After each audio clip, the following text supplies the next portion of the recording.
గ్రహణం అయిన తర్వాత చక్కగా తలస్నానం చేయాలి. ఇక పూజా మందిరాన్ని శుభ్రం చేసుకోవాలి. ఇంకా దానితో పాటు ఇంటిని కూడా చక్కగా శుభ్రం చేసుకోవాలి. వీలైనంత శుభ్రంగా ఇంటిని చక్కగా శుద్ధి చేసుకోవడం అనేది చాలా చాలా ముఖ్యమైన విషయం.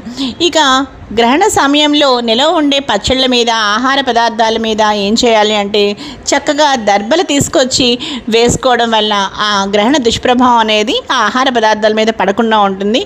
ఇంకా ఈరోజు ఈ వీడియో అయితే మీ అందరికీ బాగా నచ్చింది అనుకుంటున్నాను. ఇంకా ఈ వీడియో మీ అందరికీ బాగా నచ్చితే తప్పకుండా ఈ వీడియోని లైక్ చేయండి. అలాగే మీ ఫ్రెండ్స్కి, ఫ్యామిలీ మెంబర్స్కి అందరికీ షేర్ చేయండి. అలాగే లావణ్యాస్ లైఫ్ స్టైల్ ఛానల్ని సబ్స్క్రైబ్ చేయడం మాత్రం మీరు మర్చిపోకండి.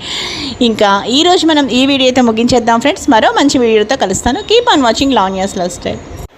అలాగే ఇంకో విషయం ఫ్రెండ్స్, ఇక ఈ సంపూర్ణ చంద్రగ్రహణం మన ఇండియాలో కనిపిస్తుందా అంటే చాలా చక్కగా మన ఇండియాలో కనిపిస్తుంది. కాబట్టి గ్రహణ నియమాలు పాటించడం చాలా తప్పనిసరి. ఇంకా ఈ వీడియో అయితే ముగించేస్తున్నాను.